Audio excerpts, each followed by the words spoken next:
Communication, marketing, recrutement. Vos besoins ont des solutions vidéo avec Décideur TV, le studio.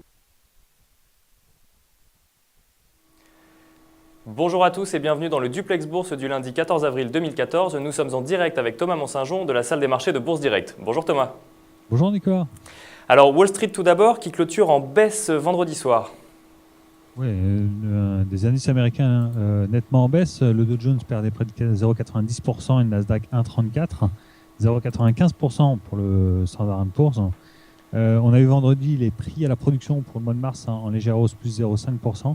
Et surtout l'indice de confiance de l'Université du Michigan qui est ressorti en hausse et supérieur aux attentes à 82,60 contre 80 attendus. Donc au niveau macroéconomique, tout allait bien. Et au niveau microéconomique, je crois qu'on avait également des banques qui ont publié leurs résultats.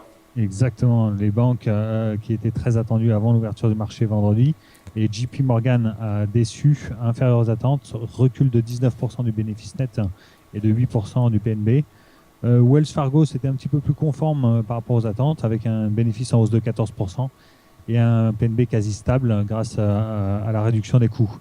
À noter qu'actuellement, en cette période d'annonce de résultats sur la société américaine, le PER, donc le multiple de bénéfices des sociétés sur le Nasdaq, s'élève à 34,4 et 14,9 pour les sociétés du Standard & Poor's 500.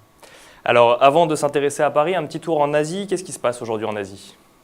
Marché quasiment stable. Ce matin, Tokyo plus 0,15, Shanghai moins 0,28 et Hong Kong plus 0,01. On peut vraiment dire que la séance, une séance pour rien au niveau asiatique.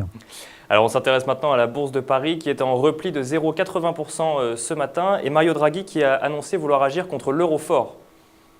Repli sur le marché parisien, effectivement. Il y a aussi des tensions géopolitiques, toujours ukraino-russes.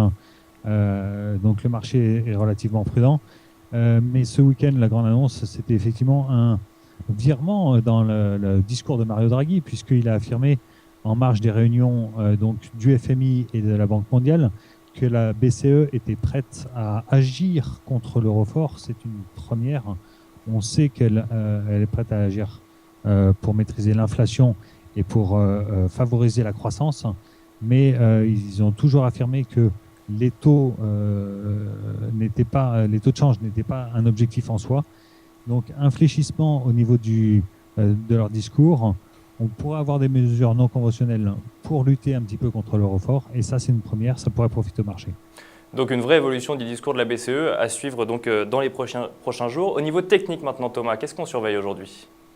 Alors, on surveillera les premières résistances à 4385, puis 4408 et 4435. Mais dans le contexte actuel, j'allais dire, c'est plus au niveau des supports que les investisseurs se focaliseront. Premier support 4345 qui a été testé et cassé ce matin. On est un petit peu en dessous, on pourrait revenir dessus à la faveur d'un marché assez volatile.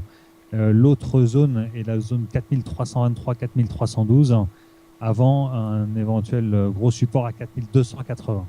Et côté résistance maintenant ? Donc, la résistance, je l'indiquais, 4385 dans un premier temps, 4408. 4435, c'est vraiment éloigné par rapport au niveau actuel de marché et on se focalise un petit peu plus sur les supports donc, pour une éventuelle baisse du marché. Alors on s'intéresse maintenant aux valeurs. Deux valeurs ont retenu votre attention ce matin. Il s'agit de Sequana dans un premier temps et ensuite de Guerbet. Alors Sequana qui souffre vraiment, 20% de baisse à l'ouverture après une suspension de 2 jours. Donc le groupe papetier qui est en restructuration depuis de nombreuses années a fait état d'une perte la semaine dernière de plus de 300 millions d'euros, dont 262 millions de dépréciation et 48 millions d'euros de coûts de restructuration. Le groupe est en grosse difficulté financière.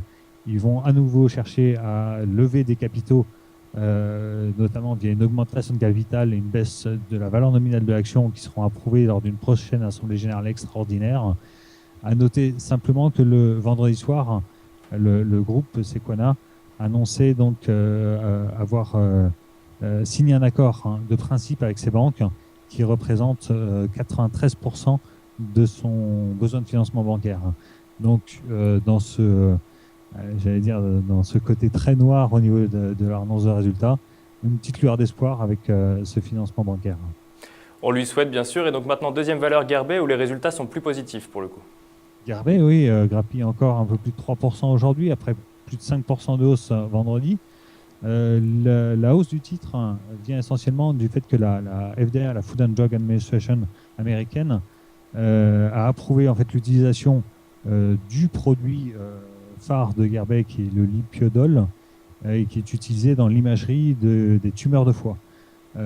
Gilbert Dupont, suite à ça, a relevé son objectif et a confirmé son opinion à l'achat. Son objectif est fixé à 37 €. Ça laisse encore du potentiel pour le titre. Thomas, merci beaucoup pour toutes ces précisions. On se retrouve demain pour un nouveau duplex. En attendant, très bonne séance à tous et à demain.